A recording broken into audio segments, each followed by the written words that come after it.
Hey, how are you? Thanks so much for coming in. We're so excited for you to be here. It's a pleasure. I'm You ready to excited take a walk here. with me? Yeah, let's do it. Let's do this.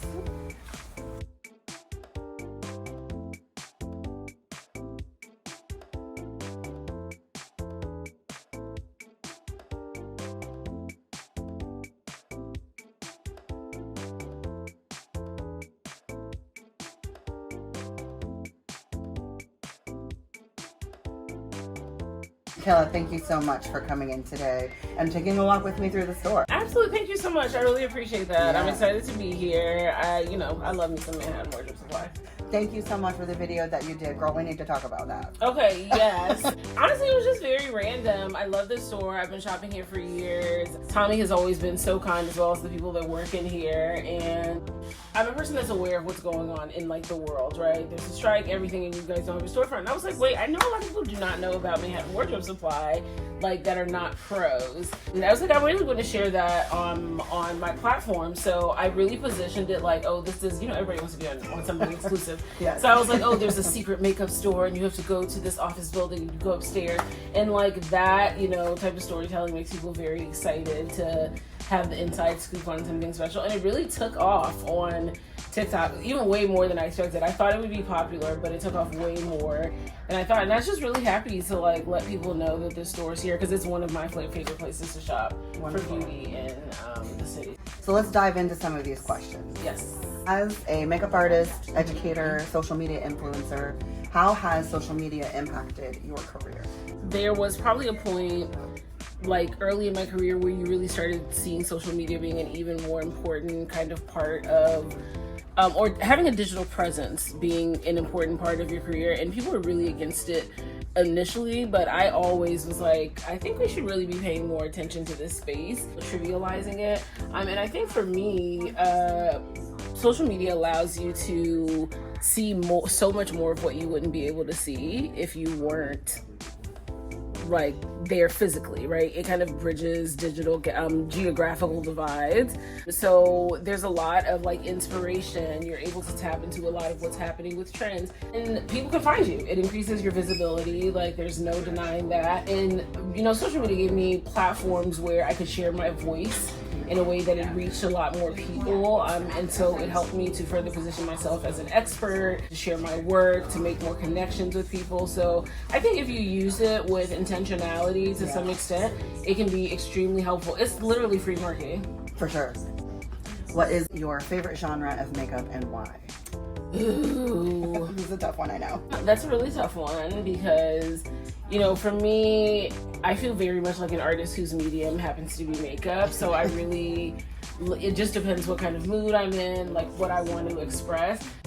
Ooh, I just have to say it's like somewhere, it's a combo of skin and then like super extreme beauty, because give me a chance to like cover you in glitter and glue something to you, yes. But also I love the beauty and simplicity and like playing with light and intensity and really celebrating just like beautiful skin. How do you stay informed as a makeup artist on things, trends, businesses, social media, all that kind of stuff? The way I stay informed about, kind of just what's going on, I'm an avid reader. I read Business of Fashion, Beauty Matter. I'm subscribed to different newsletters. And then I also just pay attention. Like I'm always watching to see for like patterns, like am I seeing people like talk about something a lot? Am I starting to see, people wear a certain thing a lot? And that's kind of how I stay tapped in. I think it's important to be somewhat connected to pop culture if you want to maintain some sort of relevancy to how things are advancing. And that's something that is important and interesting to me. Beauty really intersects culture, politics, and all these different things. And I think that to be an informed makeup artist is to kind of be tapped into that. How do you choose the right makeup brush for the task at hand? I mean, I think there's basics, right? Fluffy brushes for like loose powders, things that are a little bit flatter and denser for creams, etc. But then I also don't believe in necessarily like subscribing to you have to only use this for that. I think part of being a good makeup artist is being adaptable and kind of being open to use things in ways that they aren't intended, as long as it's safe. But like, for example, like a pencil brush, which is something really meant for smudging on the eyes, I love to use that for lips. It's like so great because it has that kind of conical shape that really works well in the corners of the mouth. So it's not made for that, but like I know it works really well, and stuff like that comes from experience. What do you think is the biggest challenge that makeup artists face today? Biggest challenge that makeup artists face today? Honestly, I think it's like an oversaturation of what we're consuming in terms of makeup. Like, everybody's creating makeup content, so if you consume that stuff constantly, there's no way that it's not influencing what you're creating. Game right now is so confusing. Like, you don't become a successful makeup artist in the same way anymore.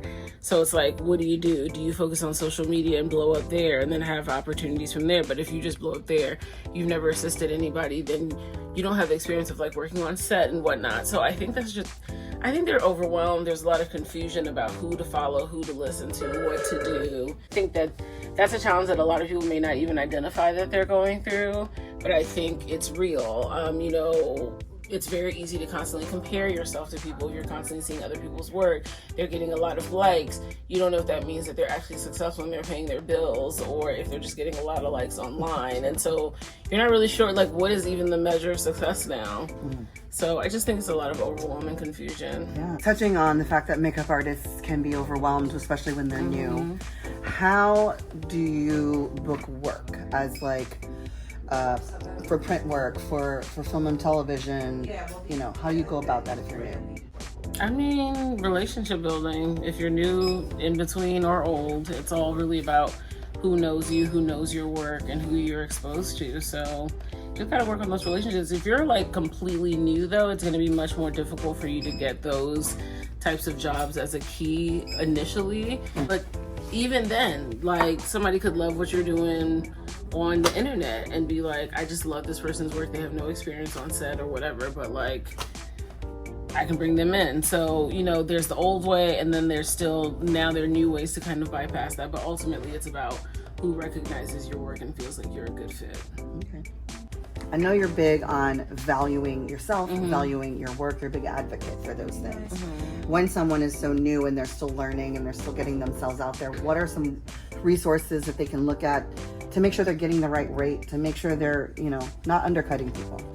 Relationships. Yeah. You need to literally just ask people. Okay. And I think it's a kind of two-way street. People that are more seasoned artists need to be open to talking about rates openly with people that are newer in the industry, and people that are newer need to be open to seeking guidance from people who have more experience, because that's how we make sure we don't undercut and that we're maintaining an industry standard. Because there's no website to go on to say this is the average salary for a makeup artist working 10-hour day, 2 talent. Like, there's no real online place for point of reference or books or whatever. So, and those, it's also, there's a lot of flux. It depends what market you're in, your experience, blah blah blah.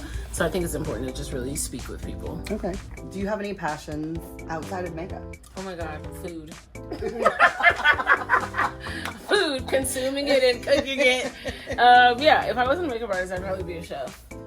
Right on. I love that. Yeah, food is my passion outside of makeup. Last question. Okay. Who would play you in a movie about your life? I don't know. Honestly, this probably sounds so crazy because they're not even a woman, but I love him so much. The guy from the Something Life of Kimmy Schmidt? Titus Burris? Yes, Titus Burris. That's who I want to play me in an epic about my life, is Titus Burris. Great. I love it. So I just want to say thank you so much for coming in today and taking a walk with me through the store. This has been an absolute pleasure, and we love seeing you here, so please come back soon. No, absolutely. Love the store. Thank you guys for having me, and yeah, I really appreciate being invited. Yay. Thank you. Bye, guys.